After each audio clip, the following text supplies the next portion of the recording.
Romantic MLA episode 18. ఎక్కడున్నావు మరదలా?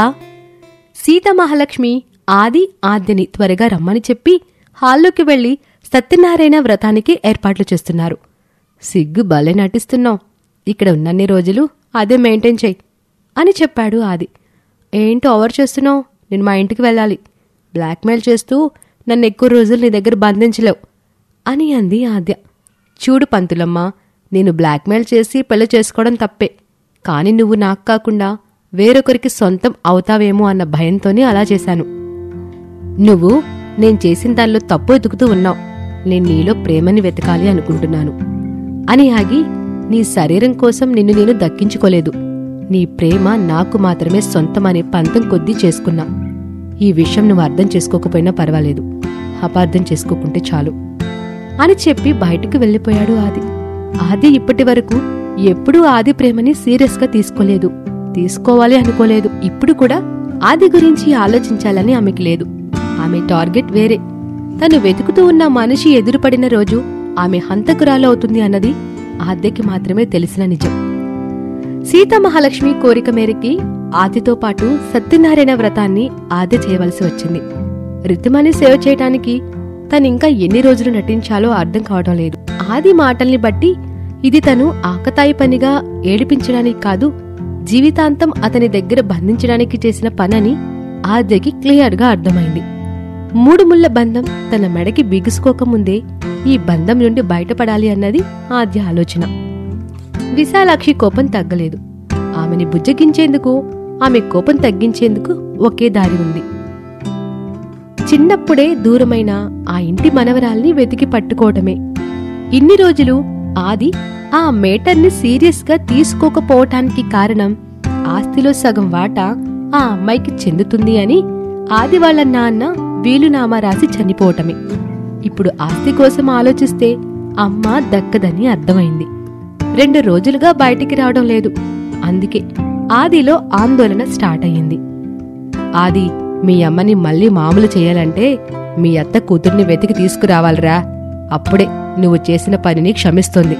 నువ్వు పెళ్లి చేసుకోవడం తప్పు అనటం లేదు, మా అందరికీ ఒక్క మాట కూడా చెప్పకుండా చేసుకున్నావు, అదే మా కోపం అని ఆగి, మా కోపాలు వచ్చే అమ్మాయి మీద ఎఫెక్ట్ కాకూడదనే నేను మామూలుగా ఉన్నా, నువ్వు పరిస్థితులు అర్థం చేసుకుని మెలుగుతావు అనుకుంటున్నా అని చెప్పింది సీతామహాలక్ష్మి. సరే గ్రాని, పరిస్థితులన్నీ చక్కబెట్టాకే నా భార్యతో న్యూ లైఫ్ స్టార్ట్ చేస్తాను అని అన్నాడు ఆది. మీ మధ్య దూరం ఉండాలన్నది మా ఉద్దేశం కాదు ఆది అని చెప్పింది సీతామహాలక్ష్మి. నాకు తెలుసు గ్రాని, కాని తను కూడా మన ఫ్యామిలీకి అడ్జస్ట్ కావాలి కదా అని చెప్పి బయటకు వెళ్లిపోయాడు ఆది.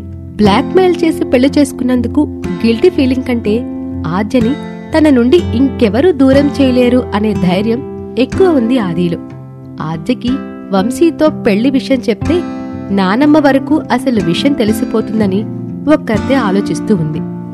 ఇక ఇక్కడ రిత్విక్కి ఆద్య 2 రోజులుగా ఇంటికి రాకపోవటంతో టెన్షన్ మొదలవుతుంది. ఆది మీద డౌట్ కూడా స్టార్ట్ అవుతుంది. ఆ డౌట్ ని క్లియర్ చేసుకునేందుకు డిటెక్టివ్ కి ఫోన్ చేసి ఏం జరిగిందో కనుక్కోమని ఆర్డర్ వేశాడు. ఇక రితిమ విషయానికొస్తే పురుషోత్తం నుండి బెదిరింపులు ఆగిపోయి పెళ్లి ప్రపోజల్ రావటంతో ఆశ్చర్యపోయింది. నో అని చెప్పాలని ఉన్నా చెప్పలేక ఆలోచిస్తూ ఉంది. ఎమ్మెల్యే అనుకుంటే వాడు పిఏని చేసుకోవాలా? అయినా నాకేంటి తక్కువ, డబ్బు తప్ప ఇలా అనుకుంటూ కన్ఫ్యూజ్డ్గా ఉంది రితిమ. 2 రోజుల నుండి ఆది దగ్గర లాక్ అయిన విషయం రితిమకి తెలీదు. ఏదో అన్నోన్ నెంబర్తో ఆద్య వంశీకి కాల్ చేసి చెప్పిన విషయాన్ని వంశీ రితిమకి పాస్ చేశాడు. ఎందుకు చెప్పిందో తెలియకపోయినా ఆద్య రితిమని జాగ్రత్తగా చూసుకోమని చెప్పటంతో రితిమని ఓ కంట కనిపెడుతూ ఉన్నాడు వంశీ. రితిమ ఫేస్లో టెన్షన్, ఆమె ఎందుకో భయపడుతూ ఉందని అర్థమవుతున్నా ఆ విషయం అడిగి తెలుసుకునేంత చనువు లేకపోవటంతో వంశీ అడగలేదు. ఇక శ్రీవల్లి విషయం. శ్రీవల్లికి ఆదిని చంపేసే అవకాశం రావడం లేదు. ఆ ఒక్కడిని చంపితే కోట్ల ఆస్తి తన గుప్పిట్లోకి వస్తుంది. కాని అవకాశం రాక ఆస్తి కోల్పోయే పరిస్థితి వస్తుందేమో అనే భయం శ్రీవల్లికి బీపీ తప్పిస్తుంది. ఇంట్లో పనంతా పూర్తి చేసి అప్పుడే చదవడానికి బుక్ తీసిన దివి మీద చూపుపడి తన ప్రెస్టేషన్ అంతా దివి మీదికి షిఫ్ట్ చేసింది శ్రీవల్లి. ఏమే, నీ మొహానికి చదువు కావాలా? వంట వార్పు నేర్చుకుని ఇంటి పనిచేసి చావకుండా డిగ్రీలు చదివేం చేస్తావే అని దివి జుట్టు పట్టుకుని గోడకి బాదే టైంలో తన తమ్ముడు రాజు ఇంట్లోకి ఎంటర్ అయ్యి దివిని కొట్టడం చూసి అక్కా అని అరిచాడు. ఆ అరుపుకి ఉలిక్కిపడిన శ్రీవల్లి దివి జుట్టుని వదిలేసి రాజీవ్ని చూసింది. నీకు ఎన్నిసార్లు చెప్పానక్కా దాని ఒంటి మీద దెబ్బ పడకూడదని. దాన్ని కొట్టడమంటే నన్ను కొట్టడమే, అర్థమవుతుందా అని కోపంగా అన్నాడు రాజు. అది కాదు తమ్ముడు, ఇది ఈ మధ్య అబ్బాయిలతో తిరుగుళ్ళు మొదలుపెట్టింది. ఏంటి అని అడిగితే నాకే ఎదురు చెప్తుంది, అందుకే కోపంతో అని శ్రీవల్లి నోటికొచ్చిన అబద్ధం చెబుతుంటే, అది అబ్బాయిలతో తిరిగితే తప్పు నీదక్కా. వయసుకు వచ్చిన దానికి పెళ్లి చేయకుండా వదిలేస్తే ఇలానే గాలి తిరుగులు తిరుగుద్ది. ముహూర్తాలు, తొక్క, తోటకూర అని నిశ్చితార్థం ఆపేశావు. ఇప్పుడు ఒళ్ళు కొవ్వెక్కి బయట తిరుగుతుంది అని అన్నాడు రాజు. తను చెయ్యని తప్పుకి నీచంగా మాట్లాడుతూ ఉంటే అక్కడ ఉండలేకపోయింది దేవి. కన్నీళ్లు ఇంకిపోయి ఒంటికి మనసుకి అయిన గాయాలు మోసే మొండితనంని దివ్య అలవాటు చేసుకుంటోంది. అయితే నన్నిప్పుడేం చేయమంటావురా తమ్ముడు? భయం చెప్తే వినే స్టేజ్ దాటిపోయిందిది.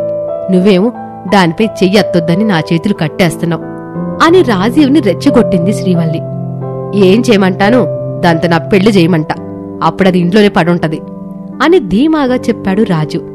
దివికి చెప్పలేనంత కోపం వస్తున్నా గొంతు విప్పలేని తన నిస్సహాయతకి తనే తిట్టుకొని మౌనం వెనుక బాధని దాచేస్తోంది. సరే, వారం రోజుల్లో మీ పెళ్లి ధూమ్ధామ్గా జరిపించేస్తా అని చెప్పింది శ్రీవల్లి.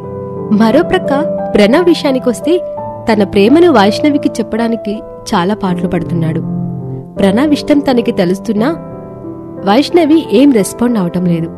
అందరి ఎదుట మెచ్యూర్డ్గా ప్రవర్తించి తన దగ్గర కిడ్లా ఎందుకు బిహేవ్ చేస్తున్నాడో వైష్ణవికి అర్థం కాదు. ప్రణవ్ అంటే మొదట్లో ఉన్నంత కోపం లేదు, అలానే అతనంటే ఇష్టం కూడా లేదు. అందరి టీచర్లులానే ప్రణవ్ కూడా అనుకుంటుంది వైష్ణవి. కాని ఆమెకి తెలియని విషయం ఏంటంటే తనకే తెలియకుండా తను ప్రణవ్ గురించి ఆలోచిస్తుంది అని. స్నేహి మనసులో ఏమున్నా తన మనసు మారదని ప్రణవ్ గట్టిగా ఫిక్స్ అయ్యాడు. స్కూల్లో వైష్ణవి గురించి పెద్ద రీసెర్చే చేశాడు. ఆమెకి ఏమిష్టం, ఏమిష్టం ఉండదు, ఏ విషయానికి ఎలా రియాక్ట్ అవుతుంది, ఎప్పుడు కోపం వస్తుంది, దేనికి సంతోషిస్తుంది, ఇలా చాలానే రీసెర్చ్ చేసి తెలుసుకున్నాడు. కాని వైష్ణవి మనసుకైన గాయం గురించి ప్రణవ్ తెలుసుకోలేకపోయాడు. శరీరానికి అయిన గాయాలైతే తగ్గిపోతాయి, కాని మనసుకయ్యే గాయాలు చచ్చే వరకు ఉంటాయి. ఇక ఆది తన మరదలను వెతికే పని పురుషోత్తానికి అప్పగించి, వారం రోజుల్లో నువ్వు కనిపెట్టకపోతే నీకు చుక్కలు చూపిస్తా అని వార్నింగ్ ఇచ్చాడు. కనిపెట్టక చేస్తానా అని మనసులో తిట్టుకుంటూ, సార్ కాస్త నా ప్రైవేట్ వీడియో డిలీట్ చేసేస్తే అని నసిగాడు పురుషోత్తం. ఆ వీడియోతో నాకు చాలా పనుంది, నువ్వెళ్ళు అని అన్నాడు ఆది. నా ప్రైవేట్ వీడియోతో మీకేంటి సార్ పని? మీరు చూడాలనుకుంటే వేరేవి ఎరేంజ్ చేస్తా కదా అని నోరు జారాడు పురుషోత్తం. ఎక్కువ మాట్లాడితే తాట తీస్తా పురుషోత్తం, నోరు మూసుకొని చెప్పిన పంచేయి. నా పని అయిపోగానే నేనే డిలీట్ చేస్తా. ఇంకా ఎక్కువ క్యూషన్ చేస్తే నువ్వే ప్లాండ్గా రితిమ డ్రింక్లో డ్రగ్స్ కలిపిచ్చావని నాకు మాత్రమే తెలిసిన నిజం రితిమకు కూడా చెప్తాను. ఏది బెటరో నువ్వే డిసైడ్ చేసుకో అని వార్న్ చేశాడు ఆది. ఎక్కడైనా పియ్యే నాకన్నీ నిజాలు తెలుసు అని ఎమ్మెల్యేని బెదిరిస్తాడు, ఇక్కడ మాత్రం వీడు నాకు మొగుళ్లా తగులుకొని ఆడుకుంటున్నాడు అని తిట్టుకుంటూ బయటికి వెళ్లిపోయాడు పురుషోత్తం. ఇక డిటెక్టివ్ ఫోన్ లిఫ్ట్ చేసిన రిత్విక్ అవతలి వ్యక్తి చెప్పింది విని చేతిలో ఉన్న ఫోన్ వదిలేశాడు. రిత్విక్కి తెలిసిన నిజమేంటి? ఆది చంపాలి అని అనుకుంటూ ఉన్నది ఎవర్ని? ఆది మరదలెవరు? మీరేమనుకుంటున్నారో కామెంట్ చేయండి. అలాగే మన దండోరా ఛానల్ ని సబ్స్క్రైబ్ చేసుకుని మా వీడియోస్ ని లైక్ అండ్ షేర్ చేయండి.